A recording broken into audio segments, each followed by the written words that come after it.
Disclaimer: this video is for educational and informational purposes only. All information presented is based on publicly available sources including news reports, court records, and official statements.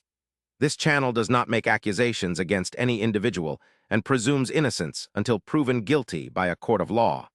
Viewer discretion is advised. Names and details are presented as reported in the public domain.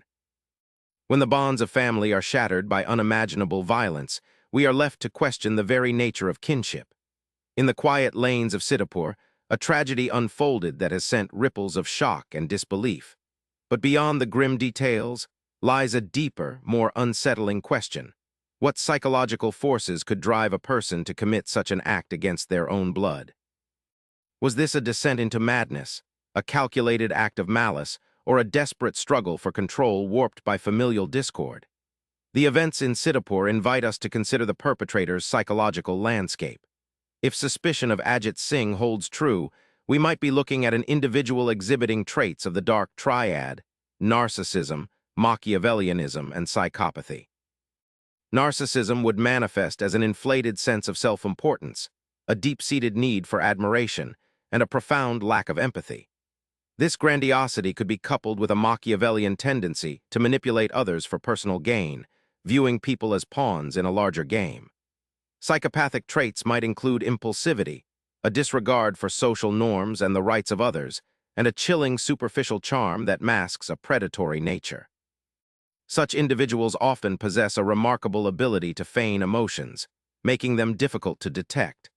Their motivations are rarely about genuine connection, but about power, status, and the acquisition of resources, including wealth and property. The sheer scale of the alleged crime, the annihilation of an entire family, suggests a profound disconnect from humanity, a capacity for extreme violence that is often rooted in a distorted perception of reality and an overwhelming sense of entitlement. This isn't just about greed. It's about a radical absence of remorse and a willingness to erase anyone standing between them and their perceived destiny. In retrospect, the warning signs of such a devastating outcome are often present, though frequently overlooked or dismissed. For an individual exhibiting dark triad traits, these signs might have been subtle yet persistent. We often see a pattern of manipulative behavior where individuals systematically isolate their targets, chipping away at their support systems. This can manifest as sowing discord within the family, creating rifts and fostering an environment of suspicion. A history of volatile relationships, a tendency towards vindictive behavior when thwarted, and an obsessive focus on material gain or perceived slights are also red flags. In cases involving property disputes, the escalation of threats, increasingly aggressive communication, and a clear disregard for legal or ethical boundaries can be significant indicators. Families may have noticed a growing detachment, a lack of genuine emotional response, or an unsettling calmness in the face of significant conflict.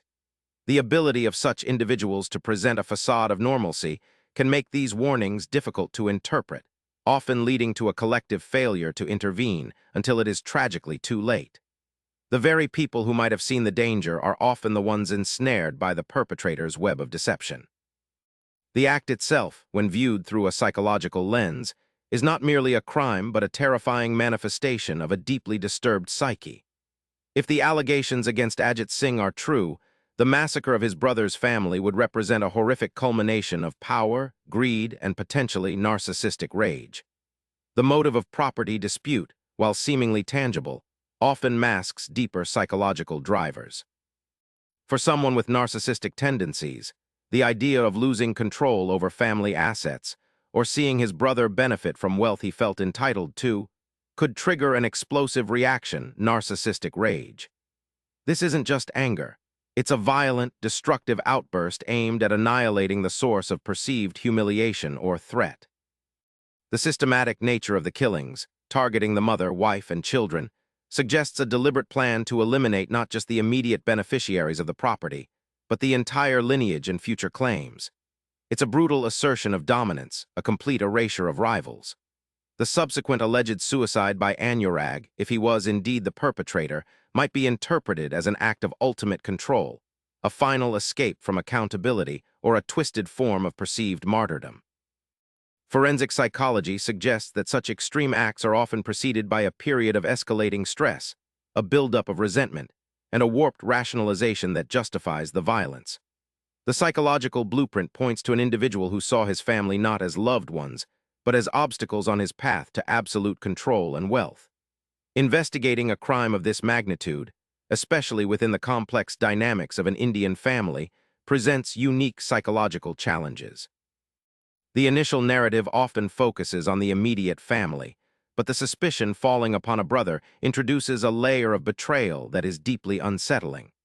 Forensic psychologists play a crucial role in dissecting these intricate relationships. They look beyond the surface to understand the underlying resentments, power struggles, and historical grievances that might have festered for years. Cognitive dissonance can play a significant role for investigators and the community. It's difficult to reconcile the image of a brother with such horrific actions. The investigation must meticulously piece together evidence, looking for patterns of behavior, financial motives, and any history of conflict that might have been downplayed. The legal system, while based on factual evidence, must also grapple with the psychological motivations of the accused. Understanding the perpetrator's mindset can be key to establishing intent and motive, which are crucial in proving guilt.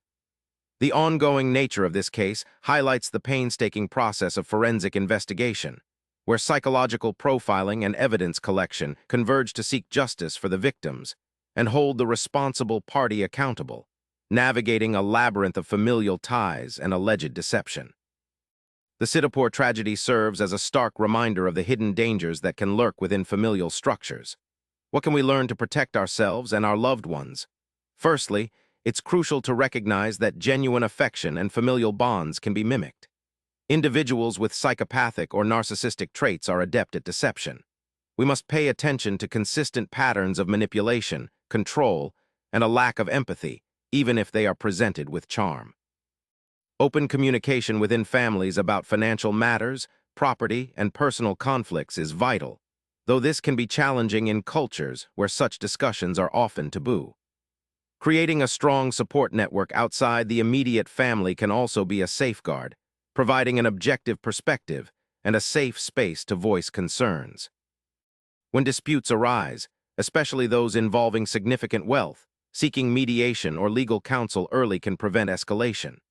Systems, both familial and societal, have a responsibility to identify and address signs of extreme distress or abusive behavior. Ignoring red flags, especially within the close-knit fabric of Indian society, can have catastrophic consequences. Learning to trust our instincts and not dismissing troubling behavior as just family drama is paramount. The Sitapur family massacre leaves us contemplating the dark undercurrents that can exist beneath the surface of ordinary life. It underscores the importance of vigilance and understanding human psychology. Have you ever witnessed warning signs of manipulation or extreme behavior in someone close to you? Share your thoughts in the comments below. Don't forget to subscribe and hit the notification bell for more in-depth analyses.